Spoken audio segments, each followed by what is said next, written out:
Good morning. Today is Thursday, December 7th, 2017. Today is a Purple Day. It's Cool Guy!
Annual FBLA personalized letters from Santa.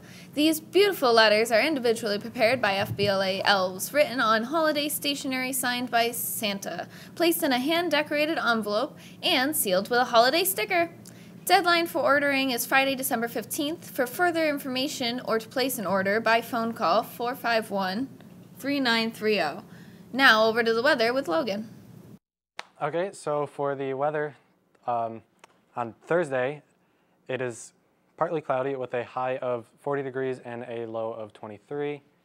And on Friday, it's a high of 39 degrees and a low of 22. On Saturday, it's a high of 37 degrees with a low of 21. And on Sunday, it's a high of 36 degrees and a low of 16 degrees. And on Monday, it's a high of 35 degrees and a low of 24. Back to the desk. Thank you, Logan. Seniors, the VSAC scholarship booklet is now available in the counseling. The submission deadline is February 16th. For more information about applying for VSAC-assisted scholarships, please visit the URL. Now, for some sports with Madeline. Friday at 6, girls varsity basketball has a game against Burton. Saturday afternoon, girls JV and varsity basketball have a tournament against Leland and Gray. And Saturday at 4:45, boys varsity hockey have a game against Rutland High School. Now back to the desk. Thanks, Madeline. Remember to donate to Project Feed the Thousands. Donation boxes are located in the front of the school and by the library. It's a competition between grades, and there will be a prize for the grade level that donates the most food. Now for a fitness special with Logan A. All right, hey guys. So the new Star Wars movie is right around the corner, which is pretty exciting. I consider myself to be a rather big fan of Star Wars. I didn't know how else to word that. So Star Wars Battlefront 2 just came out, and the video game has received a lot of backlash for its use of loot boxes, but I want to talk about why I thought it was bad. I rented it for a day or two to play the campaign because I thought it would be good. I don't think it was that good.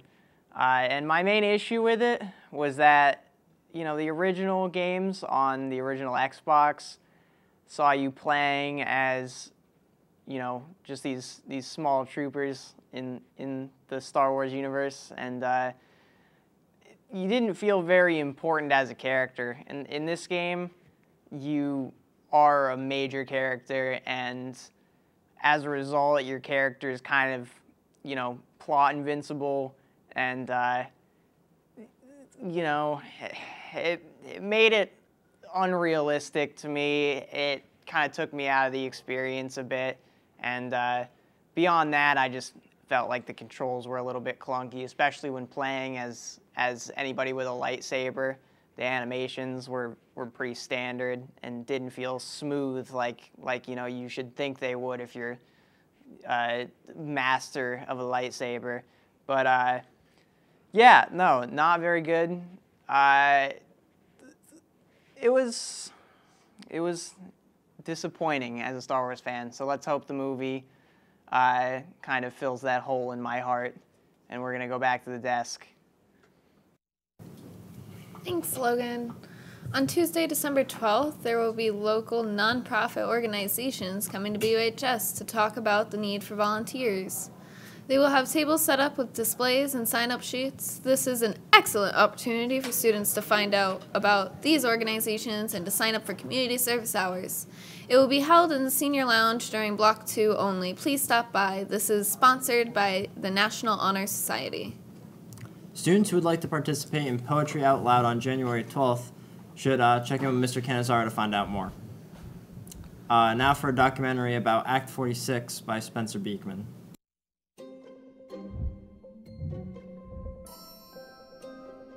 I am Alice Laughlin, and I live in Putney, Vermont. So my job is to help the committee consider what comes across the table that we are responsible for looking at. We just don't have as many kids attending Putney Central School as we used to. The community is getting older, younger folks. You know, the portion of our community who are elementary age is significantly less than it used to be. Our taxed things are very expensive. The fluctuation, the volatility of the budget based on the state funding formula is frustrating and causes chaos every year. And so something did have to happen.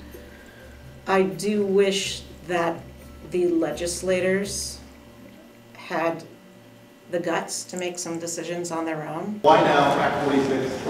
It's the law.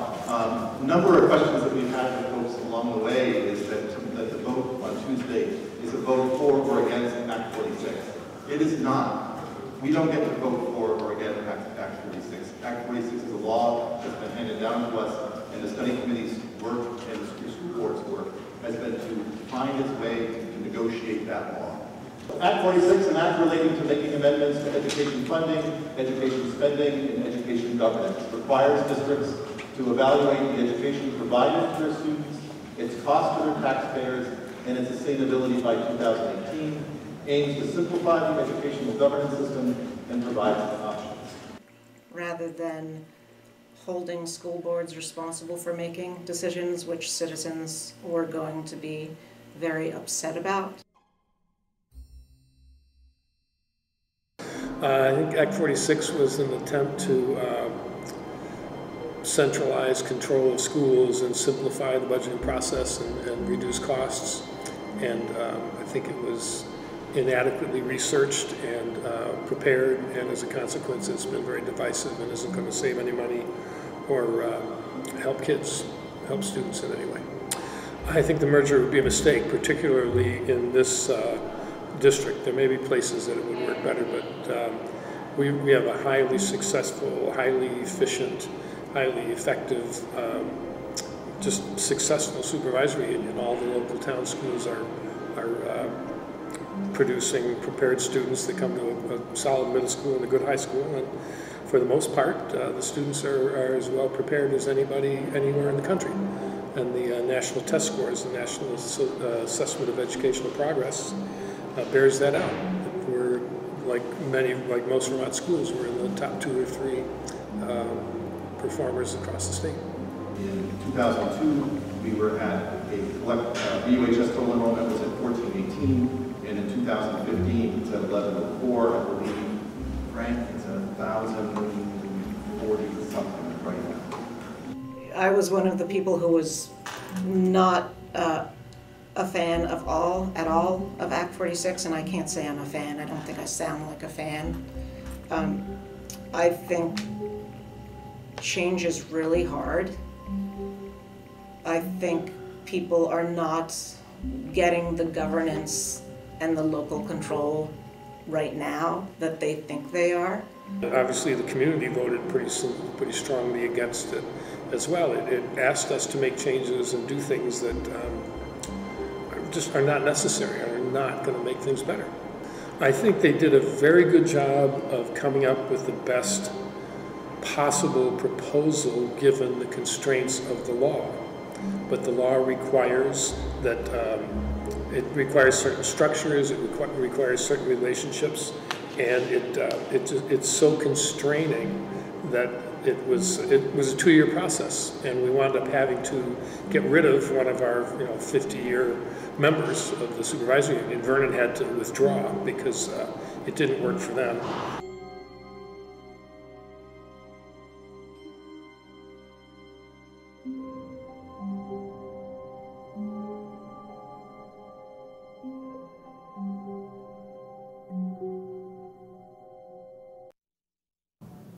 That's all the news for today. Make sure to tune in next time for more of the latest BUHS news. And if you're watching, please tune in back next time. Thank you.